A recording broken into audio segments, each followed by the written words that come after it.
Dans cette période de purification mondiale, l'humanité a besoin de se ressourcer et d'avoir de bonnes conduites.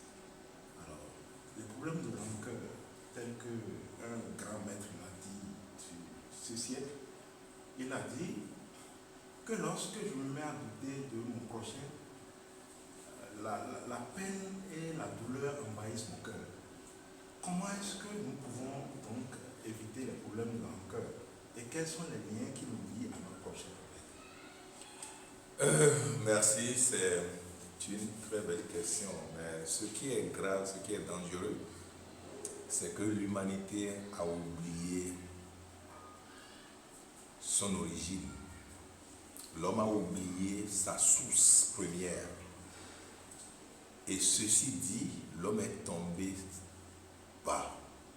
L'homme est tombé si bas qu'il a tout oublié en réalité. Non seulement il a oublié le Créateur, il a oublié le co-créateur qu'il est, et il a oublié qu'il fait partie d'un maillon d'une chaîne. Il fait partie des maillons d'une chaîne. En réalité, il est un maillon d'un tout. Alors, s'il est un maillon d'un tout, les autres aussi sont des maillons de cette chaîne. Que ceux-ci soient ses ennemis, ses amis, ses frères, ses soeurs, ses parents, sa famille, les habitants de l'Ukraine, ou les habitants de la Russie, ou les gens de l'OTAN, tout ce monde forme une chaîne. Et nous avons besoin de la chaîne pour que la bicyclette marche.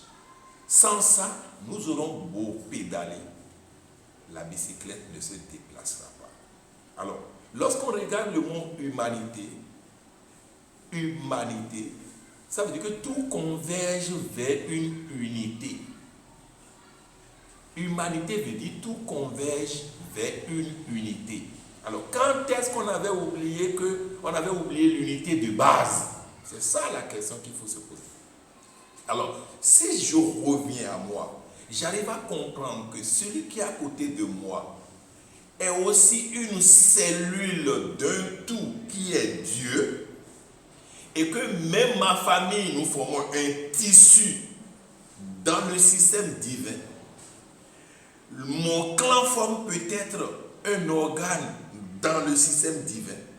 Peut-être mon pays forme un appareil, qui sait, ou mon continent est un appareil dans le système divin. Autrement, toutes les galaxies mises ensemble forment ce qu'on appelle Dieu. Et chaque composant de cette galaxie est à sa raison d'être. Alors, chaque chose étant à sa place, si je doute de mon prochain, je ne fais que douter d'une partie de moi-même. Puisque le prochain n'est pas hors de moi. Le problème des humains, c'est qu'ils séparent l'entité de son espace. Lorsque vous séparez l'entité de son espace, vous risquez de faire erreur de séparation. Et la séparation égale ignorance et par ricochet la mort.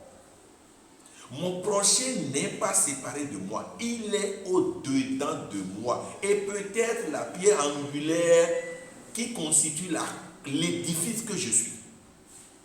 Si de mon prochain, je me mets à douter, ce n'est pas mon prochain qui est mauvais. C'est moi qui suis mauvais dans ce compartiment de qui suis-je. Semer de canne à sucre sur un terrain, semer de citron sur le même terrain. Les deux arbres vont donner des fruits. Jamais au grand jamais. Parce que la terre a donné de la canne à sucre qui est douce. Jamais le citron ne sera doux.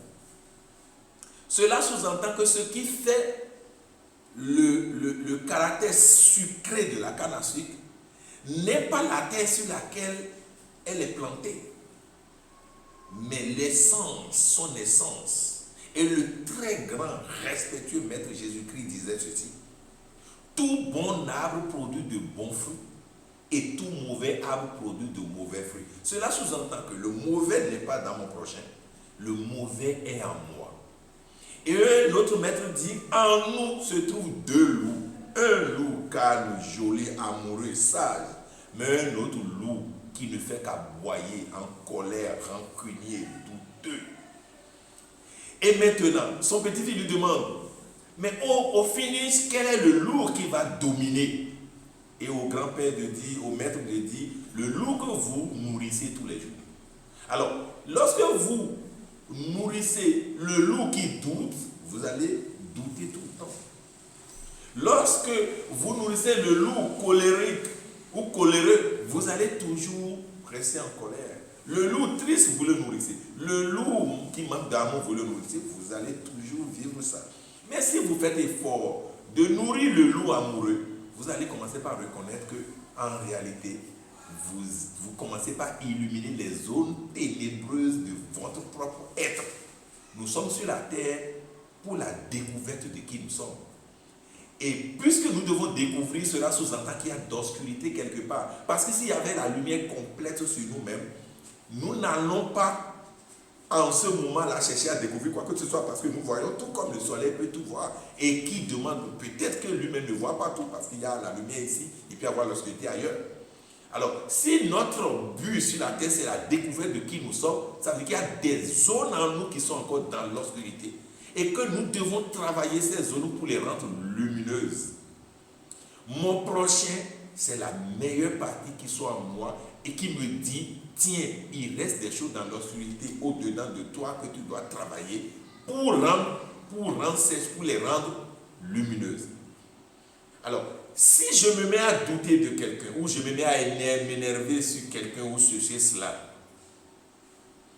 je fais ce qui est contraire à la paix. Puisque la paix ne vient pas de l'autre. La paix vient de moi. La joie ne vient pas de l'autre.